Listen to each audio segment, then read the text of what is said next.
Hello friends, स्वागत है आपका स्टडी विद पीपी में। दोस्तों, आज से हम लोग शुरू करेंगे बीपीएससी मेंस स्पेशल की क्लास, ठीक है। और क्लास से पहले हम जानेंगे कि बीपीएससी मेंस में क्या क्या सिलेबस है, ताकि हम अपने तैयारी को एक अच्छा दिशा दे सके, एक अच्छे वे में ले जा सके, ताकि हम अपने सफलता को प्राप्त कर सके। देखिए, किसी भी तैयारी से पहले हमें सिलेबस के बारे में जानना बहुत ज़रूरी होता है। यहाँ तक कि सिलेबस हमारे जुबान पे एकदम कंठस्थ होना चाहिए कि किस सिलेबस से, किस टॉपिक से कौन कौन सा क्वेश्चन आएगा, किस टॉपिक से क्वेश्चन आएगा, इसको जानना बहुत ज़रूरी होता है। तो हम लेकर के आपके लिए आए हैं अभी फ़िलहाल सिलेबस। और ये जो सिलेबस है, अभी मोटा मोटी सिलेबस दिया गया है, मतलब आपको डिटेल्स में पूरा नहीं दिया गया है। अभी हम जो है आपको GS1 GS2 मतलब कितने पेपर का एग्ज़ाम होता है उसके बारे में बताएंगे, ठीक है। उसके बाद आपको बताया जाएगा कि जैसे हिस्ट्री हो गया तो हिस्ट्री में किस किस टॉपिक से क्वेश्चन आता है, पॉलिटी हो गया इसमें किस टॉपिक से क्वेश्चन आता है, कहाँ से ज़्यादा क्वेश्चन पूछा जाता है, ज्योग्राफी इकोनॉमिक्स में कहाँ से आता है, सबका सिलेबस देखेंगे आप। तो सबका सिलेबस अलग अलग है। ऐसे तो ओवरऑल आपको मतलब GS1 GS2 और ऐसे हो गया, ऑप्शनल पेपर हो गया, इसमें दे दिया गया कि कौन कौन से सब्जेक्ट से क्वेश्चन पूछा जाएगा। लेकिन जब आप स्पेशल सब्जेक्ट से उसको उठा कर के देखेंगे तो उसमें भी आपको अलग अलग टॉपिक से पढ़ना रहता है, ताकि वहाँ से क्वेश्चन आता है, ठीक है। तो सबसे पहले देखिए, जो 67th एग्ज़ाम था, 67th से पहले आपके मतलब जो बीपीएससी के मेंस का सिलेबस था, उसमें पेपर जो हुआ करता था वह था जनरल हिंदी का, जो कि 100 मार्क्स होता था, और यह क्वालिफाइंग पेपर होता था, ठीक है। इसमें आपको सिर्फ क्वालिफाई के लिए कुछ मार्क्स लाने होते थे, 30% मार्क्स लाने होते थे। और आप यहाँ पे क्वालिफाइंग कर जाते थे, तब आपको जो GS1 हो GS2 हो, इन सारे जो पेपर था इनका कॉपी चेक हुआ करता था। लेकिन 67th के बाद से आपका सिलेबस चेंज कर दिया गया मेंस का, जिसमें किया गया GS1 GS2 और जो ऑप्शनल सब्जेक्ट हुआ करता था उनको भी क्वालिफाइंग बना करके ऐसे सब्जेक्ट को जोड़ दिया गया, ठीक है। ऐसे को जब जोड़ा गया तो इसमें क्या किया गया कि देखिए, उसके बाद जो GS1 और GS2 जो था इसमें भी चेंजिंग किया गया। जैसे कि आपको हिस्ट्री सेक्शन हो गया, तो हिस्ट्री सेक्शन में पहले आपसे पूछा जाता था लॉन्ग क्वेश्चन। क्या था? लॉन्ग क्वेश्चन पूछा जाता था, ठीक है। और उसमें भी अथवा यानी और करके पूछा जाता था। जैसे कि 1 और 2 क्वेश्चन हुआ तो इसमें से आपको एक क्वेश्चन का आंसर देना होता था। आपको जिस क्वेश्चन का भी आंसर देना हो आप अपने मर्जी से दे सकते थे। वैसे ही 2 3 4 हुआ करता था, इसमें से भी एक क्वेश्चन देना होता था। लेकिन 67th के बाद से चेंज कर दिया गया, और इसमें शॉर्ट क्वेश्चन 5 शॉर्ट क्वेश्चन डाला गया, जिसमें से पाँचों के पाँचों का आपको आंसर लिखना होता था शॉर्ट क्वेश्चन में। उसके बाद आपको हिस्ट्री में 2 क्वेश्चन का आंसर लिखना है, जो कि लॉन्ग क्वेश्चन है, 38 नंबर का होता है। कितने का?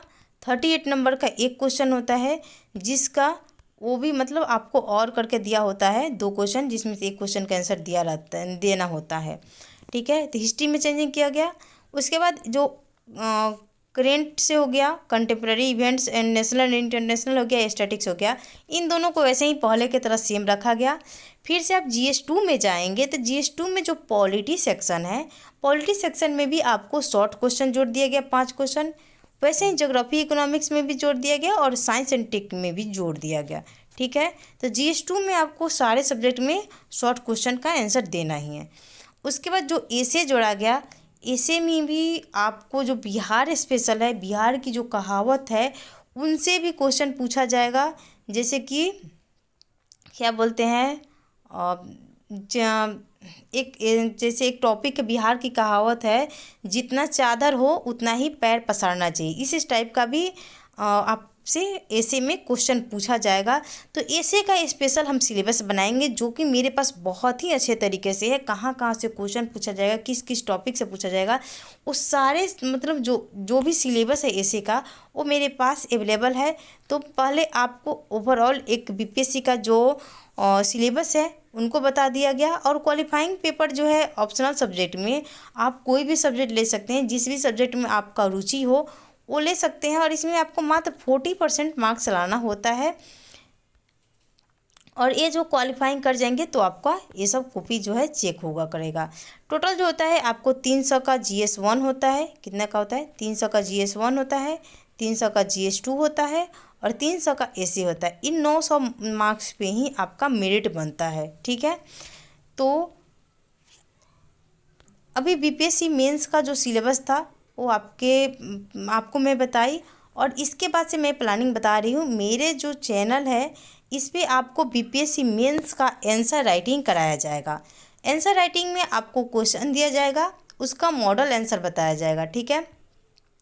और फिर आपको एक कोई टॉपिक दिया जाएगा, उस टॉपिक को आप पढ़ेंगे, उससे रिलेटेड आपको नोट्स दे दिया जाएगा, या उससे जो क्या बोलते हैं उससे जो कंटेंट है वो दे दिया जाएगा। आप उसको पढ़ के आएंगे, फिर आपको एक क्वेश्चन दिया जाएगा और उसका मॉडल आंसर दिया जाएगा।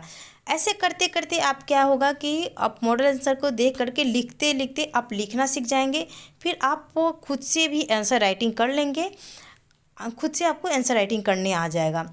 दूसरा बात ये है कि उसको देने से पहले हम आपको क्वेश्चन और कंटेंट देने से पहले आपको हम देंगे इवैल्यूएटेड पेपर। इवैल्यूएटेड पेपर क्या होता है कि BPSC मेंस में जो इसके पहले टॉपर रहे हैं उन टॉपर की जो कॉपी जांच हुई है उस कॉपी को हम आपके पास एक्सप्लेन करेंगे, उनको दिखाएंगे कि कैसे उन्होंने अपना कॉपी जो है एग्ज़ाम में लिखा था और कैसे उन्होंने स्कोर पाया, किस तरीके से लिखे, ताकि उनका जो BPSC में है कॉपी जो चेक कर रहे थे उनके द्वारा एग्जामिनर के द्वारा अच्छा मार्क्स दिया गया, ठीक है। उसको देखने के बाद आपको एक आइडिया हो जाएगा कि एक अच्छा आंसर कैसे लिखते हैं, जिसके अनुसार आप कंटेंट को पढ़ करके खुद से आंसर लिखना धीरे धीरे सीख जाएंगे। देखिए BPSC जो मेंस का हो, अब BPSC हो, UPSC हो या UPPCS हो, कोई भी PCS का एग्ज़ाम हो या सिविल सर्विस का एग्ज़ाम हो, उसमें आंसर राइटिंग बहुत मायने रखता है। उसके लिए आपको प्रॉपर तरीके से लिखना बहुत ज़रूरी होता है और कहीं ना कहीं से आपको शुरुआत करना ही होता है, ठीक है। तो चलिए मिलते हैं नेक्स्ट वीडियो में, अभी के लिए इतना ही। इसके बाद मैं आपके लिए इवैल्यूएटेड पेपर लाऊंगी जिसको देख करके आप एक अनुमान लगा लेंगे कैसे आंसर लिखा जाता है। उसके बाद मैं आपको क्वेश्चन दिया करूँगी। ओके, मिलते हैं नेक्स्ट वीडियो में। जाते जाते चैनल को लाइक, सब्सक्राइब और शेयर ज़रूर करें। मेरा चैनल अभी नया है, मैं सोची हूँ कि जो मैं पढ़ी हूँ, जो भी मेरा एक्सपीरियंस है मैं वो सब आपके पास शेयर करूँ। जो भी मेरे इंस्टीट्यूट के द्वारा जो पढ़ाया गया है और जो भी मैं मतलब मेरा जो एग्ज़ाम क्लियर होता है या मैं कैसे जो मेंस का एग्ज़ाम है उसे क्लियर कर पाती हूँ, वो सारी चीज़ आपके पास रखूँ ताकि आपको भी अपने तैयारी में एक अच्छा निर्देश मिल सके, आप एक अच्छे तैयारी के भी में जा सके। क्योंकि मुझे पता है, मैं भी जब शुरू में आंसर राइटिंग कर रही थी तो मुझे लग रहा था मैं कैसे लिखूँ, कहाँ से लिखूँ, कैसे होगा। किसी का भी क्वेश्चन मिल रहा था, किसी का भी आंसर मिल रहा था जिसको देख करके मैं लिखना सीख जाती। तो ये सबके मन में आता है, ठीक है। तो मिलते हैं नेक्स्ट वीडियो में और इवैल्यूएटेड पेपर लेकर के आएंगे। ज़्यादा से ज़्यादा चैनल को लाइक, सब्सक्राइब और शेयर ज़रूर करें।